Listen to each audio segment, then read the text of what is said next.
More controversy at RTE. Newly released figures show that the national broadcaster's senior executives are earning more than many of its top star presenters, sparking a debate over transparency and accountability within the organisation. Fionnan Sheahan, Ireland editor of the Irish Independent, has the story today in the paper, and he joins me now. Fionnan, good morning. Good morning, Pat. Nobody's going to earn any more than the DG under some new regime, but currently some of his under-managers do.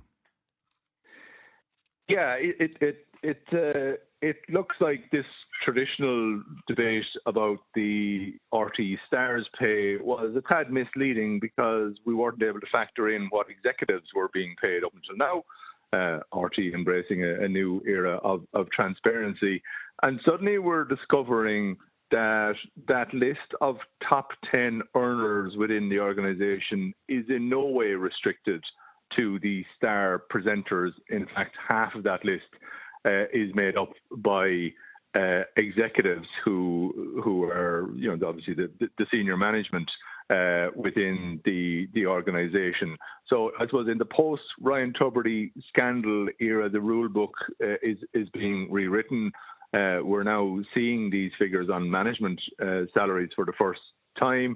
You'll recall last summer there were some gasps across the country when a senior manager in RTE couldn't remember what he was being paid when he was asked at an Oireachtas committee. And we're now seeing what others in that bracket are being paid. So for the first time, we're able to compare like for like the earnings of the stars and the earnings of the senior management. And earnings is basically the salary, pension contribution, any other allowances or benefits, or in contractor cases, and the star presenter at the top tend to be contractors rather than staff in RTE. It's basically the amount that they invoice for across the course of the year. And we're now basically discovering that, okay, but Ryan Tubridy is gone and the big figures above $500,000 are no longer there. Yes, an RTE presenter is still top of the table in terms of Joe Duffy being up there on 350 grand. But what we're actually finding now is that actually second and third place is actually occupied by members of RTE management in the form of Adrian Lynch, who's on earnings of 287 grand, and Richard Raghorn, who's on 282. Adrian Lynch, people will recall, featured heavily at the Oireachtas committee hearings last year. He's the Deputy Director General. He's been there for a number of years. He was the guy who couldn't understand Matty McGrath's accent when he was asking who he loyal to. I think that's what will stand out for people, just to recall the memories there. Richard Raghorn is the head of IT within and transformation within the organisation. But then as you come down, okay, you hit Claire Byrne, but then actually the top five is closed out by Emer Cusack. Again, a senior manager within RTE. People will recall that last year she featured quite prominently in the issue around exit payments and the scandal there within the organisation. So Emer Cusack, she was the one who knew about the 450 grand sweetheart deal with the former Chief Financial Officer, Breda O'Keefe, for 6 years, but she didn't tell her fellow management executives. And she also admitted writing a letter saying the redundancy was signed off by management. So that closes out the top five. So what I'm actually finding is in the top five, 3 of them are managers. Then you come down to the next 5, Deirdre McCarthy, the head of News and Current Affairs, then Mary McCallaghan, Paula Mullooly, who's the head of legal, Ray Darcy, and Ryan Tubridy closing that out, even though he left in August of last year and was off air since late June. The 245,000 that he earned last year from RTE, putting him in the top 10 earners within the organisation.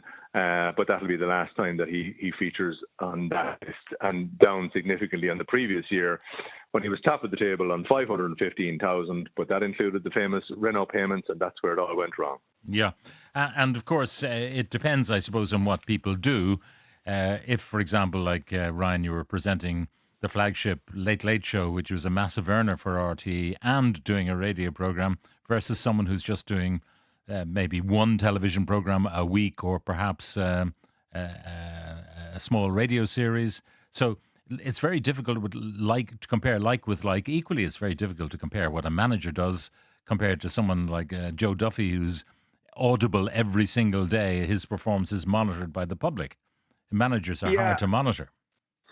And I suppose there has been an unfairness here in that the star presenters were the ones who faced the criticism and the scrutiny and the assessment on their salaries. You know, people used to look at, well, how many hours a week is that person on, and therefore what's the breakdown per minute? And meanwhile, we see actually, well, there were very senior figures in management who never came under any scrutiny, yet they were on similar sums and easily fitted into the top 10. And you know, there was never any great clamour or scrutiny around their salaries. So I think it does even up the pitch. It puts paid to this notion that the star presenters are the ones who are on the big bucks in RT. It's quite clear now, actually, that the management are too. And I think in a year's time... But the difference is that the management kind of decide on their own salaries, whereas the star presenters have to negotiate their salaries, and the management ultimately decide what is going to be dispersed. Yeah, and the management salaries, one presumes, has to be signed off on by the board. And we have seen over the course of the past year the excesses within the organisation that have emerged have very often involved senior members of management. Be it you're spending on your flip flops from the barter account, that's all traceable back to management.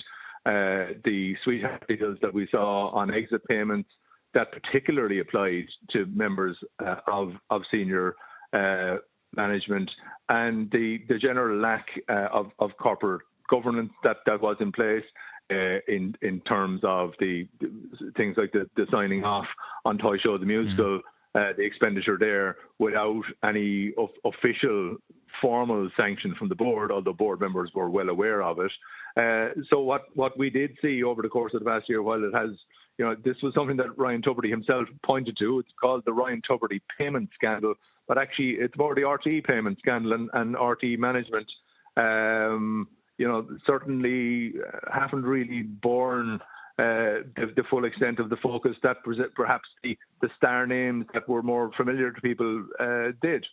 Yeah, now the timing of this is a bit peculiar. Maybe they felt they had to issue it at this point, but they're having a particularly good time, I suppose, with the Olympic presentations on RTE television at the moment. And they've got excellent reporting on all of that, and yet this thing is on the front pages again, for RTE on the front pages for the wrong reason. Well, the timing of it is that they haven't released cash, obtained it by other means. Quite curiously, this was a report which shows us for the first time the levels of pay to management. It wasn't published alongside the unprecedented RTE bailout of $725 million worth of public funding. The accounts were approved by the RTE board. They were passed to government. It went through the cabinet last Wednesday alongside the RTE bailout, and yet this annual report wasn't published, and that's it's a bit of a curiosity, to be frank, that such a pertinent document would not be put out there alongside an announcement of an unprecedented multi-annual funding stream for the organisation. So I don't know the answer to why it was decided that it wouldn't be published straight away alongside the other aspects that came out last week. Now, it's not all bad news for RT management because, as you know, Pascal Donoghue has commissioned that report on semi-state pay, and it appears it's going to be a benchmarking exercise comparing the semi-states and the pay of senior executives to those in the private sector. And if you're looking at multi-annual or the annual budget of RT, and you're talking about hundreds of millions of euro, however it is gained, be it through advertising, sponsorship, or through exchequer funding and the license fee. It's a huge company in terms of its turnover, and one presumes that the salaries then will be recommended to rise to mirror those salaries for people running similar-sized organisation in the private sector. Well, what you never really find out of those reviews is that the salaries are reduced of senior management in state bodies, be it the civil service or semi-state agencies. There tends to be recommendations on things to do into the future. In terms of RTE, Kevin Backhurst has said that nobody will be paid more than the Director General into the future, who's on a salary of about $250,000 plus pension plus allowance. And you have to bear in mind that the pension is obviously a quite generous public sector pension, so worth a considerable amount as well. So that'll be the one to watch over the coming years in RTE as people's contracts die off, and there are renewals there, particularly around the presenters. So you'll see, the days where the presenters are out on top won't be happening anymore. It'll be the Director General and everybody else thereafter. Yeah, now the Director General's calculation, it will have to include the pension, any, I suppose, allowances for the credit card, things like a laptop provided by the organisation, mobile phone bills, all those things would really have to be totted up to get the real ceiling that people would be negotiating to. And that's indeed the figures that we're looking at here. So, Kevin Backer says that, nobody's salary will be over 250, and I presume in the terms of contractors that it'll be nobody over 250. You can break down, for example, Adrian Lynch, the Deputy Director General. He's on a salary of $217,308. His pension contribution is worth $43,462. He has other allowances of $24,700, and there are other matters of $1,456, and that adds up to $286,926. So I presume when Kevin Backer says nobody's going to be earning more, he's talking about the bare salary figure before you get into pensions and so on. So the figure can kind of tot up well above that when you're including earnings, and earnings is the figure that was given to us over the years for the RTE star presenters. I mean, you can look at a number of employees in RTE who often featured on this list this year. If you're looking at the top 10 presenters alone, you'd see Mary Wilson, Brian Dobson, Darren Maloney, and George Lee. But it's earnings; it's not their base salary. So there was those figures were never broken down. So it looked like their base pay was that bit larger than it actually was, because you had to strip out the other elements. So we'll see how that evolves. I mean, you'd imagine people are on 3-year, maybe max 5-year contracts. So over the course of the next few years, we'll get that more flat picture probably emerging from about 2028 onwards, where we see it's Kevin Backer's salary and everybody else is below that. Yeah, it'll be interesting to see how the whole contractual thing evolves, because, in my time when I was on staff as a humble continuity announcer on radio, and I was being offered work by RTE Television within the same organisation, I was told by the then Director of Personnel, Conor Sexton, if you want to keep doing this work on television, you've got to leave the staff. So I was told, in order to progress my career on television and indeed doing other radio programmes beside continuity announcing, I had to leave the staff. And I'm wondering how many of the current on-screen or on-radio voices and faces would say, I'd be much better off with a pension from RTE based on the fact that I've worked here for umpteen years on contract. And the taxman, as we know, is looking at these kind of arrangements. So this scandal has a bit of a way to run, I suspect. Yeah, you're looking at it certainly in the new regime, where there's more management scrutiny of what you're earning outside of your RTE job. You now have to declare any money that you're making. If you are a main contractor with RTE and a main presenter, you're going to have to tell key management, I'm also undertaking this work.